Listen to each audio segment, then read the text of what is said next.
Joza kao jo bange Tugana pawo myonge Dede de ko tigaduma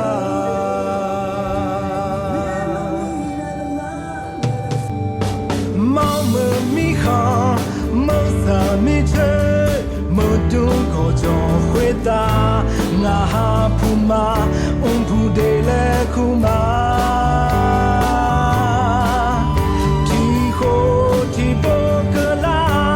umta aye Panja she chola Yeku aplo she uma Mom tai la bu lao ye ne Nga kham mi che la mo je Ayi a true menu de o La khache mi a nisa olu Kala khmade Lulu te alu Lulu te alu Che ku a pe kala Hota te ma Computer Jenny Shata Udon Buma Lulu te alu Hey Lulu te alu Todi di ho Ganye nye Achita ye Rosa Ganenya mi Kamala Nae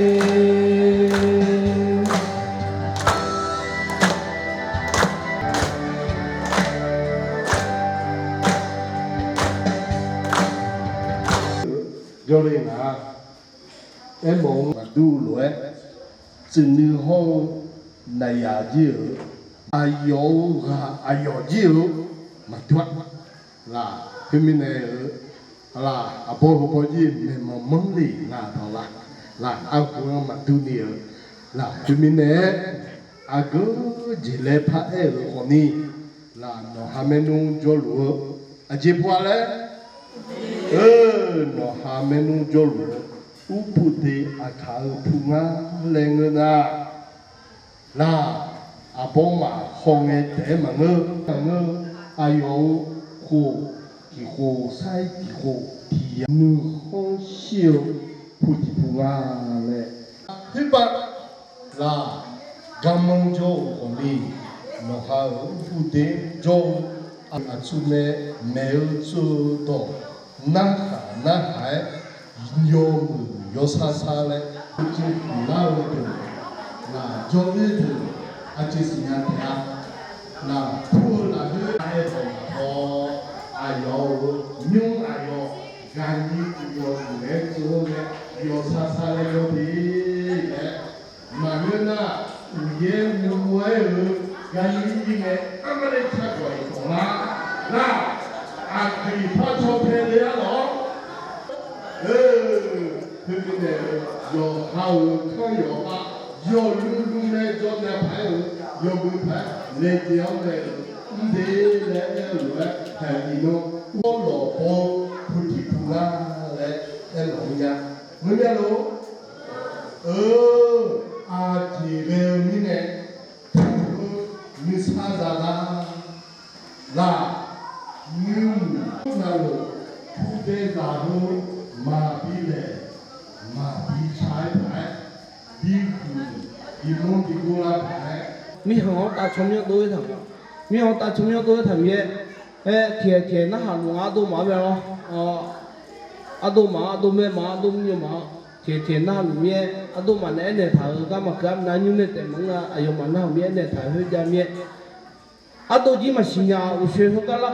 cái la ta lên trong cái họ là khu liền ado cho nó mà ado lo ta ai và cho khu liền phía bây giờ cũng ở cho cho mi họ tại đi thọ na ở cái chỗ từ lúc mà xin nhà phải cho mi họ này cho mi họ chọn này ayo mà mi họ là phải tại đi bio là hết thằng nó phải từ nào nó phải từ ư nghe đi sọ 他们也都嘛要加油那里，也都在也那哈咯，俺嘛阿国就过来的个，也那个俺呢，我说这啦咯，阿都没有嘛呢，到头听那，到就要看阿婆婆的到几多呢。然后西拉了，有西拉爬个伢都没用的，我讲俺嘛，也得讲来讲个，也不得讲来讲个，俺嘛国就那个，也讲来阿讲个了了，俺嘛就乖哦，阿罗然后西拉了，就讲了，阿他嘛很难拿捏哦，那嘛没呢啦，那嘛一定呢没了，阿他嘛不了了，阿都呢头到那阿婆婆到提到路对呀，跟老有人家。有一个maka tu di yaga, oke mamo tu di nyua aku matu sa kama dumia, ye si jokong ai pamelo ya tu nyua aku cho anu matu melo aku na sabu maya so mia, dah tak ada pajo, gojo tu baga ada pajo pajo jo mia, kerana nyua ya lo matu ke nya lo nyua ngamana, oke ngamahu nyua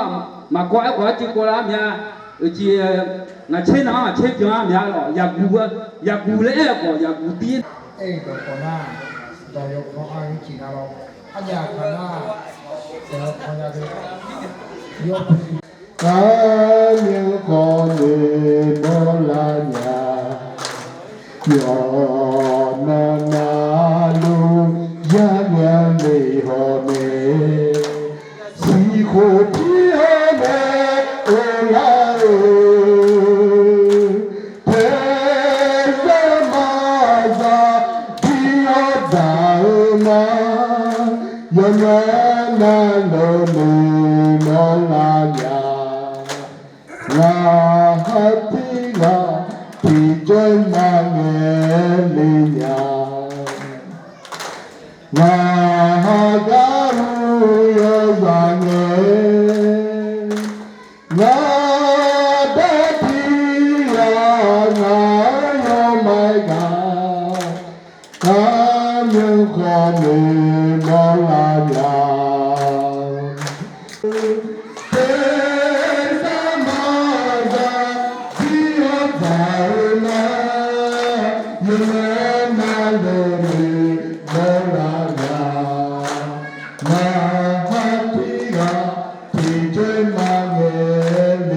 mà nghe đi hoàn lại thằng ấy giờ từ hoàn lại nhưng mà giờ sắc khảm là có giờ sắc khảm như nó bị xì nhà bán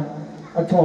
họ bị món nhà bị xì nhà là từ hoàn lại thằng ấy bây từ hoàn lại cái là đi hoàn lại cái gia mẹ hoàn lại thủ thằng ấy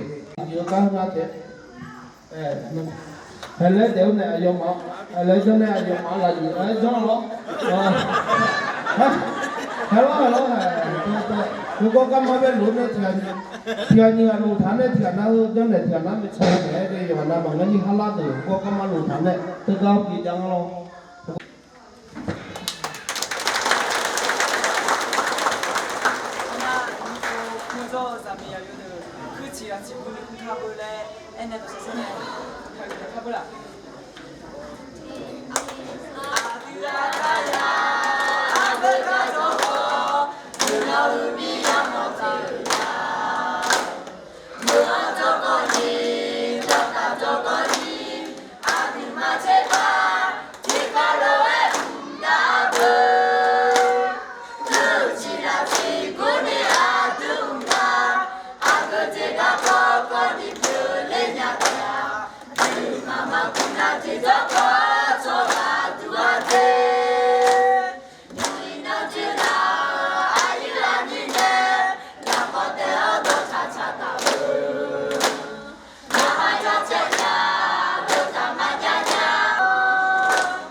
Thank you.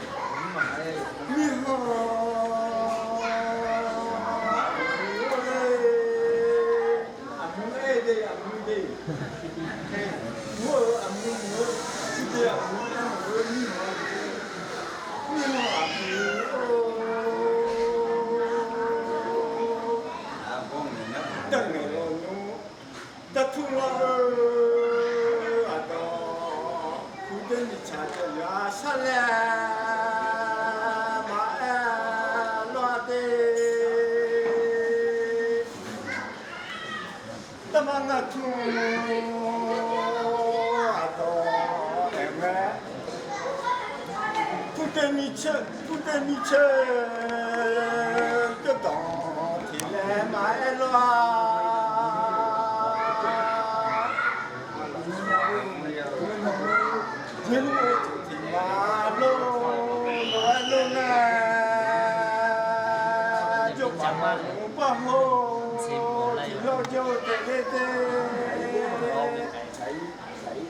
gì cơ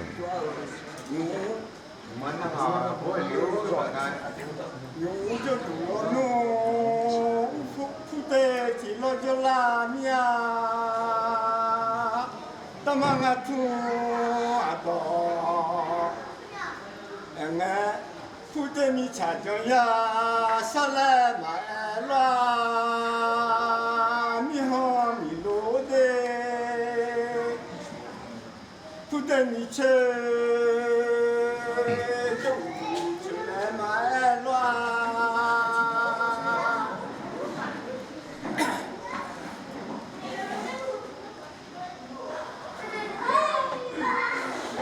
su dona ho joya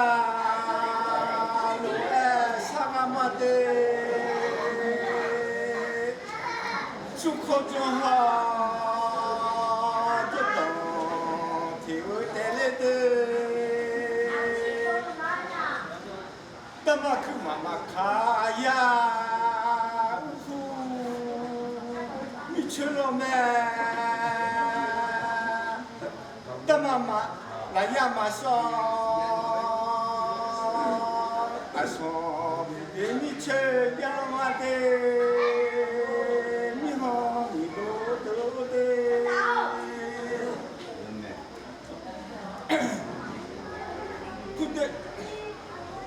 Sutana Jongha Jaya Saute Romade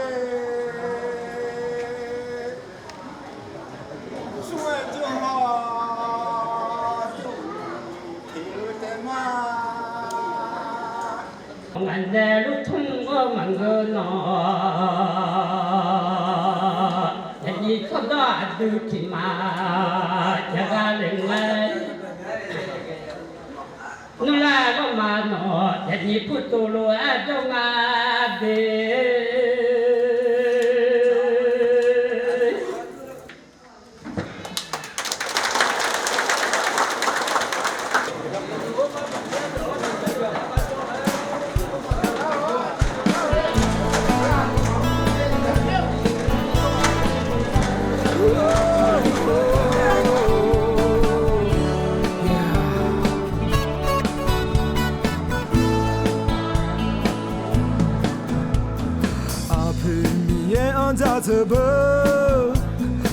Ape sumi on tahube Ape zitampa on tahube Ape pepi zuma on tahube Adu ada ama on tahube Aka ape Kata ape Loje hone tahube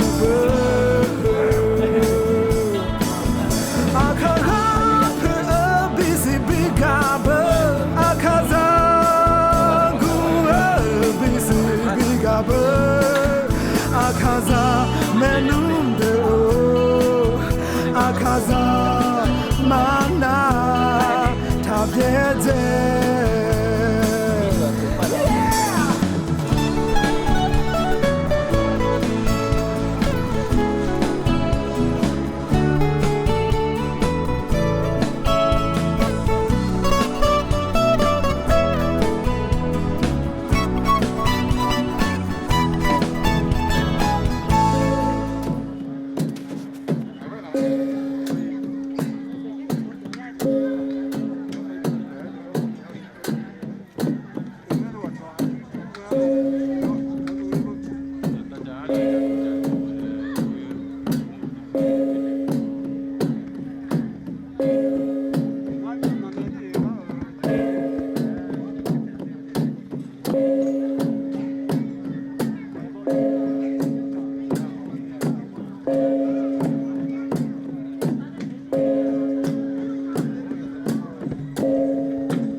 အ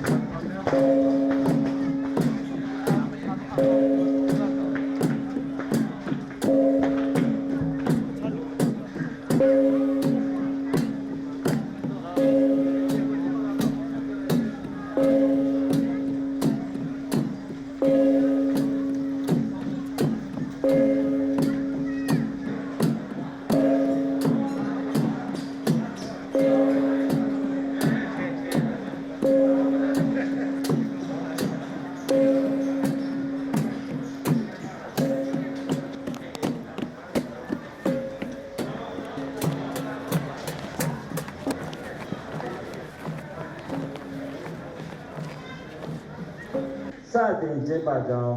ကြေညာအပ်ပါတယ်ခင်ဗျာ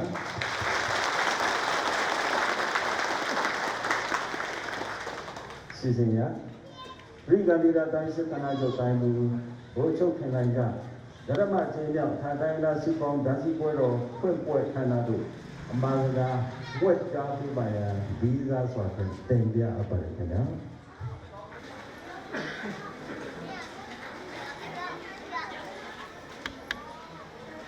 အားလုံးပဲမင်္ဂလာပါဒီကောင်းဦးဒီနေ့ကျင်းပပြုတဲ့အာရိုးရာဓာတ်စီပွဲတော်ခန္ဓာကိုပြောရပါတယ်ကျွန်တော်ဗာတိုင်းနာဒီမောင်မောင်များအားလုံးဝိကျမ်းမာခြင်းဝိချမ်းသာခြင်းပြည့်စုံပါစေပါ။ဒါနဲ့တောင်းတာပြတာပါလေ။ဒီလိုဗာတိုင်းနာများရဲ့ဒီမိနစ်မှာကျွန်တော်ဒီတော့မှရှိကြတဲ့တိုင်းနာညီကိုမောင်များအားလုံးဒီဝိညာဉ်ကြီးယောဂဖြစ်တဲ့ကာလလေးမှာပဲတနေ့ညဟောပါဒီပတ်သက်ပြီးတော့မှဒီနေ့ရဲ့ဒီပေါ်မှာဒီစားလိုက်လာပြီးသူ့ကြီးနဲ့လူတိကျပြည့်စုံပြင်ရတဲ့အတွက်များစွာဘုံဝမ်းမြောက်ပါကြောင်းဒီပါဒီတာပါလေကျွန်တော်ရောင်းချမနိုင်ငံလေးမှာတိုင်းသားလူပေါင်း135မျိုးဒီဒီပြင်ကြပြီးတော့ပါကျွန်တော်ခါတိုင်းသားများဒီနဲ့ချမ်းပြည်နယ်ရှေ့ပိုင်းမှာတာအထူးကြကြသူစည်းနေထိုင်ပြီးအများဆုံးပြရတဲ့ဒေသကြပါဘူးကျွန်တော်တိုင်းသားညီကိုမောင်နှံနေနိုင်ငံတော်ရဲ့ဒီကြီးနေရာမှာနေထိုင်တဲ့ပြည်ပြည်တော်စိတ်ဓာတ်ကိုရင်းခံပြီးတော့သူချင်းဒီလိုမိယူစွာနဲ့ဒီမဲ့သူအပြန်အလှန်လေးစားသူစည်းနေထိုင်ကြမယ်ဆိုရင်ကျွန်တော်အားလုံးညောင်မန်းနေတဲ့ခိမိခင်းတဲ့နိုင်ငံတော်ဖြစ်ကိုရောက်ရှိနိုင်မှာဖြစ်ပါတယ်ကျွန်တော်တိုင်းသားလူတိုင်းမှာကိုယ်ပိုင်ရေးမှုကိုယ်ပိုင်စားပြီးကိုယ်ပိုင်ရိုးရာလေးထုံးနှန်းစင်တာအတီးတီးကြည့်ကြပါဒီရင်ကျေးမှုတွေထုံးစံတွေကိုအပြန်အလှန်အတိမတ်ပြုလေးစားတန်ဖိုးထားပြီးတော့မှအတူတကွချစ်တွဲနေထိုင်ကြတာဂဏိထက်တိုင်အားလုံးအတိပဲဖြစ်ပါအခုလိုအခါရိုးရာစုပေါင်းဒန်းစီပွဲတော်ကျင်းပခြင်းဟာခါတိုင်းသားများရဲ့ရိုးရာရင်ကျေးမှုဒလိထုံးနှန်းစင်တာတွေကိုထိန်းသိမ်းကာကွယ်စောင့်ရှောက်မြင့်တင်ခြင်းဖြစ်ပြီးတော့မှခါတိုင်းသားများရဲ့စီလုံးညီညွတ်မှုဆွမ်းအားကိုထုတ်ဖော်ပြသတဲ့ပွဲတစ်ခုဖြစ်တယ်လို့မိမိတို့အခါလူမျိုးများရဲ့ဂုဏ်ကျွန်တော်တို့ပြည်တော်စုရဲ့ဂုဏ်ကိုဖော်ကျူးထိန်းသိမ်းရတဲ့ရောက်ကြောင်းပြောကြလိုပါတယ်ကျွန်တော်တို့ခါတိုင်းသားများအနေနဲ့ခြေခင်ကလေးကနိုင်ငံတော်အစိုးရတပ်မတော်နဲ့အတူလက်တွဲပြီးနယ်မြေအေဂျင့်တရားရေးနဲ့ဒေသဖွံ့ဖြိုးတိုးတက်ရေးကိုတပ်မတော်လက်တွဲပြီးတော့မှစုံစမ်းတမန်ဆောင်ခဲ့ကြတဲ့တမိုင်းကြောင်းအစဉ်လာကောင်းတွေရှိကြတယ်ဆိုတာအားလုံးအသိပဲဖြစ်ပါရှေ့ဆက်လက်ပြီးတော့မှလည်းဥပေါင်းဆောင်ကြပါလို့တိုက်တွန်းမှာကြလိုပါတယ်ဥပေါင်းဆောင်ကြမှုလဲတိုင်းမှုအနေနဲ့ယုံကြည်ပါကြောင်းပြောကြလိုပါတယ်အမိအေဂျင့်တာရေးဆောင်တဲ့အခါမှာကျွန်တော်တပ်မတော်နိုင်ငံရစ်တပ်ဖွဲ့နေဘက်အစိုးရဌာနဆိုင်များအဒေတကံပြည်သူများပူးပေါင်းပြီးဆောင်ကြမှာလေအောင်မြင်မှုရရှိမှာဖြစ်ပါဒေသပုံမှုတုတ္တရေးဆောင်တဲ့အခါမှာလည်းပဲကြည်တဲ့ဒေသဖွံ့ဖြိုးလုပ်ငန်းစဉ်9ဖြစ်တဲ့ပညာရေးကဏ္ဍကျန်းမာရေးကဏ္ဍလမ်းမဆက်တွေကဏ္ဍတန်ရှင်းတဲ့တသုံးရရှိကဏ္ဍနဲ့လက်စစ်မီရရှိလုပ်ငန်းတွေကိုကျွန်တော်တပ်မတော်အနေနဲ့တန်နိုင်နေမြအားပေးကူညီဆောင်ရွက်လက်ရှိတယ်ကိုပြောကြလိုပါတယ်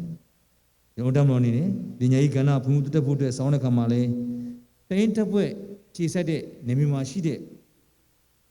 နေမြေတွေအတွင်းမှာပဲကောင်းသက်ဆိုင်ရာစီယိုနေမြေလားစာတင်ကျောင်းတွေရဲ့ရုပ်ပိုင်းဆိုင်ရာဖွံ့ဖြိုးတိုးတက်ရေးကိုကူညီပြုပြင်ပံ့ပိုးဆောင်ပေးတာတွေကျောင်းကျန်းမာရေးလုပ်ငန်းတွေကိုတန်းနိုင်နေမြကူညီဆောင်ပေးပြီးတော့မှဒီစတဲ့ခြေခံအကြဆုံးလုပ်ငန်းတွေကိုအလေးထားဦးစားပေးကူညီဆောင်ပေးရရှိတာအားလုံးသိပဲဖြစ်ပါဒါပေကဏ္ဍအနေနဲ့ဒါဒီရဲ့စီဝင်းနေမြေပါလိုက်အခမဲ့ကျန်းမာရေးစောင့်ရှောက်မှုလုပ်ငန်းတွေကိုကြေးရွာတွေများအရောက်တန်းနိုင်နေမြဒူပန်းဆောင်ပေးရရှိတာကိုပြောကြလိုပါတယ်လမ်းမဆက်တွေကဏ္ဍမှာဆိုတဲ့ကြေးရွာချင်းဆက်လမ်းဖောက်ရေးရာများဆောက်လုပ်ပြီးဒီလုပ်ငန်းတွေကိုတက်မလို့စစ်မြေပြင်အင်ဂျင်နီယာများပြီးကျွန်တော်နေဆက်ဒေတာဝန်ကြီးဌာနကိုကြေးရွာတွေရဲ့လိုအပ်ချက်ပေါ်မူတည်ပြီးတော့မှဦးစားပေးလိုက်တင်ပြပြီးကူညီဆောင်ပေးလည်းရှိပါတယ်ဒါအပြင်ပြည်သူ့စော်ရီလုပ်ငန်းကြေးတဲ့ဖွံ့ဖြိုးဌာနနဲ့ပေါင်းပြီးတော့မှလည်းကြီးနိုင်ဆောင်ပေးရှိကြောင်းပြောကြလိုပါတယ် တောက်တုံးရရှိဖို့နဲ့လက်စစ်မီရရှိကဏ္ဍများကိုလည်းတမတော်နေဆက်ဒေတာနဲ့တိုင်းဒေသလူမျိုးများဖွံ့ဖြိုးတိုးတက်ရေးဦးစီးဌာနပြည်လက်ဒေတာဖွံ့ဖြိုးတိုးတက်ရေးဦးစီးဌာနနဲ့ပူးပေါင်းပြီးအကောင့်ထဲပေါ်စောင်းလက်ရှိကြောင်းပြောကြားလိုပါတယ်ကျွန်တော်တိုင်းသားညီကိုမောင်နှမများအနေနဲ့ကိုကြည့်ရလိုက်လိုအပ်ချက်တွေရှိလို့ရှိကျွန်တော်ပါဝင်တက်ဆိုင်ရာနေမြေမှာရှိတဲ့ဌာနဆိုင်ရာကြီးကင်းများကိုအကူအညီတောင်းခံအသိပေးနိုင်ပါတယ်ဒေတာဆိုင်ရာကြီးကင်းများကလည်းထပ်မံပြီးတော့မှကျွန်တော်တက်မတော်လို့တစ်စိအကူအညီတောင်းခံနိုင်ပါတယ်ဒီလိုအကူအညီတောင်းခံခြင်းအပြင်ကိုဒေတာအတွက်ကိုနေမြေအတွက်ကိုတိုင်းသားများအတွက်ပညာရေးကျန်းမာရေးလမ်းမစစ်တဲ့ရေးကိုများစွာတောင်းတဲ့အခါမှာအထောက်အပံ့ပြုမိကြောင်းပြောကြားလိုပါတယ်ဒီနေ့ခါရွာကိုယ်ွယ်သူများဥဆောင်ဥချက်ပြုလုပ်တယ်ဆယ်ချိန်မြောက်အခါရွာဒန်းစီပွဲတော်ကတစ်ဆင့်ခါတိုင်းများကိုသူမှာကြားရတာကတော့အခါတိုင်းသားများရဲ့ရွာရင်ကျေးမှုအမွေးနေ့များကိုဆက်လက်ထိန်းသိမ်းကြပါအခုတိဆောက်ထားတဲ့အခါတိုင်းသားများရဲ့စီလုံးကျမှုကိုစီတည်တတ်အောင်ကြိုးစားဆောင်ပါပညာမြင့်မှလူမျိုးမြတ်ဆိုတဲ့အတိုင်း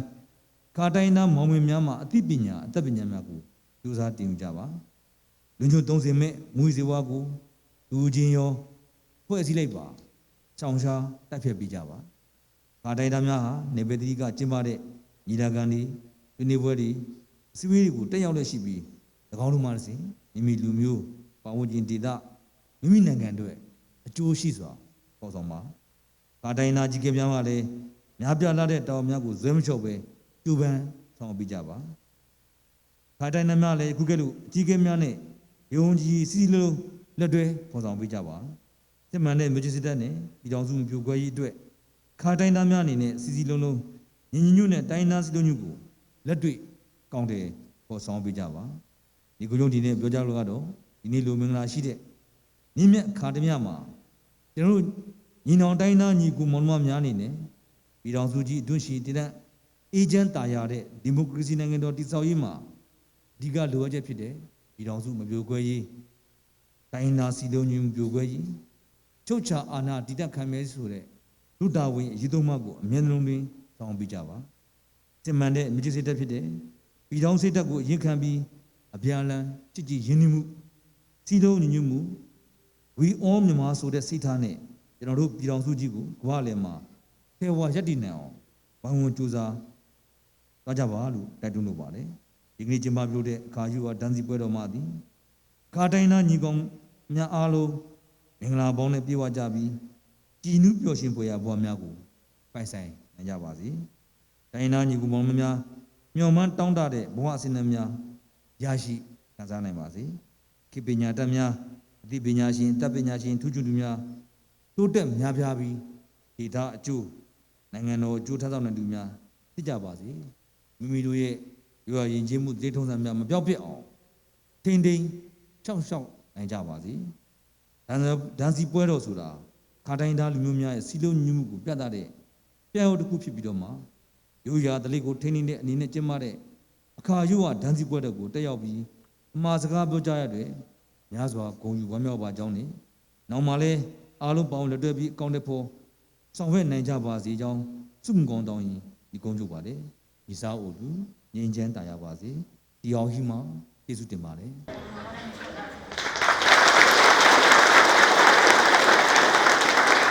谢谢你。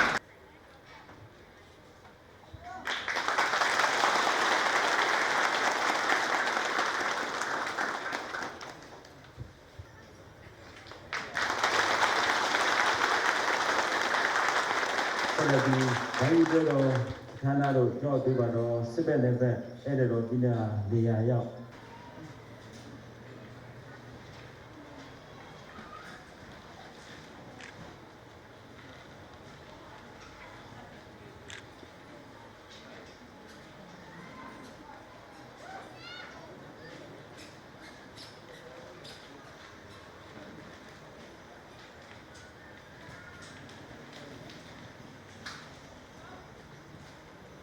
ယေရှု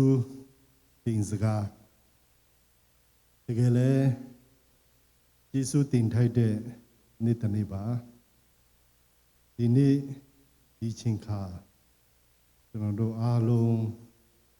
ပြကြတဲ့အတိုင်းခက်ခဲတဲ့အချိန်ကာလတွင်မှာယခုလိုတိုင်းမှုဦးစီးတဲ့ အဲ့တဲ့တော်များတယောက်ချင်းမြင်ပေးတဲ့အတွက်သူပဲယေရှုတင်ရှိပါတယ်ကျွန်တော်အခါတိုင်းရင်းသားများဟာ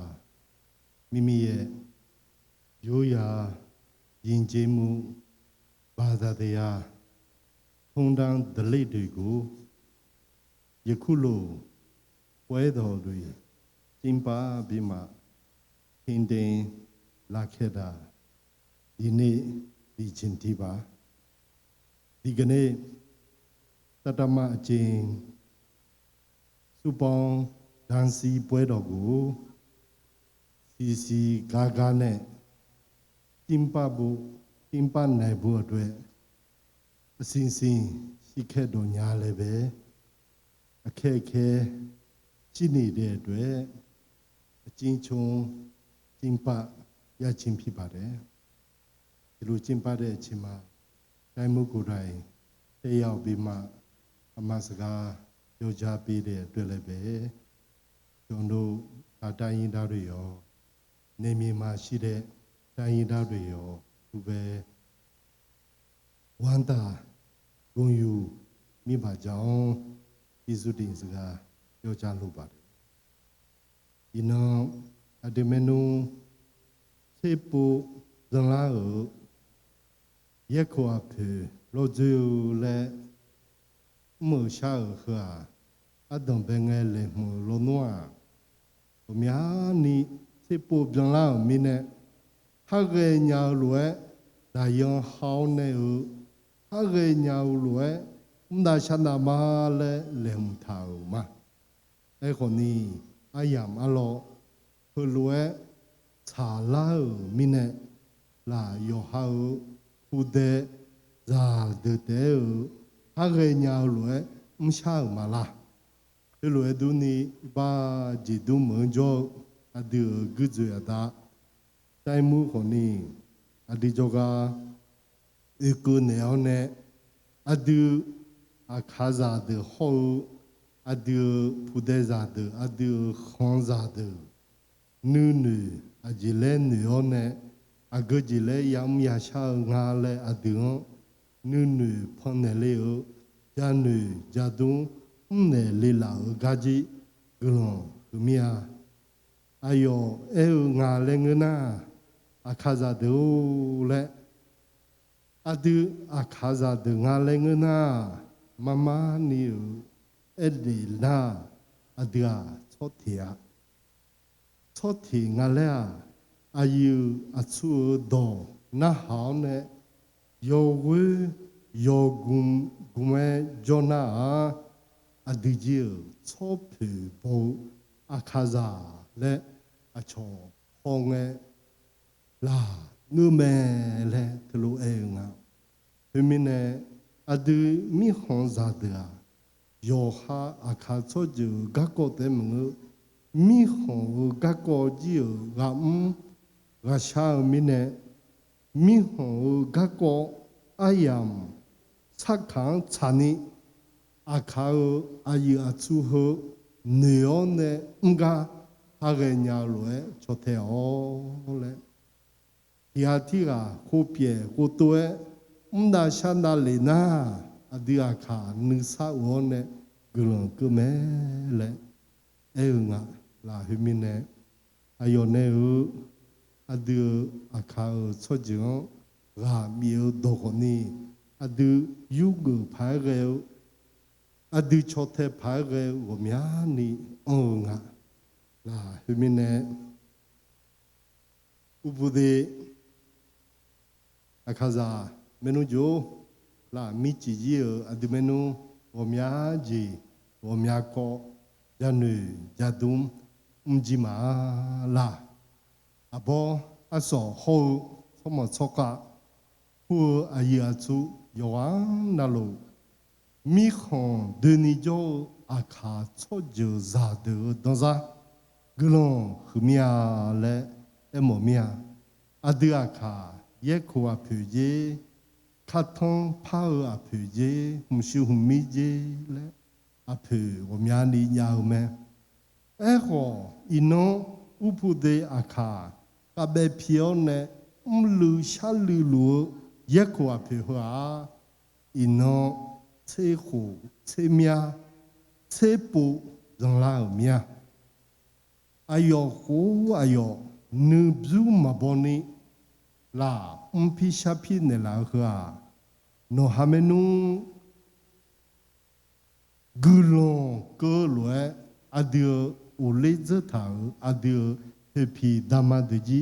nu khon anani shi nga femine mamoga jolonga magaga ma jo ale adio he pi dama ne do da nya lue mama ni he pi dama nu khon shi ga no hamenu lu sha lu mine gulon ji que te a la femine hona nyata ji sepo yapo jani da le nya pha la du menu yoa na lo uchi la chi gungwe hale jenali te a femine hanyu que la setisi yeno la setisi yeno la November 10月来nga tho la thơ ga ji le cha ya do nga phe go ji a du a kha za he de nu ma ti sin te tao yo we nga yo gu nga le cho phe bo ayu a chu de do na hao ayu a chu de ji yo ha a kha cho ju ga pi sha pi ne nga le yo ha a kha la hu te meng mi ho son pa de mi ho ayu a chu de ji a de a kha cho ju ho nga ho le cho ju he ji a yo we yo gum lo ho nga lo le bi si bi ga ke nya ga du a de khong jo a de phun jo ayu a chu de na hao ne na shan da li de le ji e mo mia la femine ya ni do la a de a pe uma sumbe a de pe pe jo ma gulan ko ne ham ha sha ne mi cha du mi tu ne gulan ko ke nu sa o we bi ne ma de a lo ji su ti ma de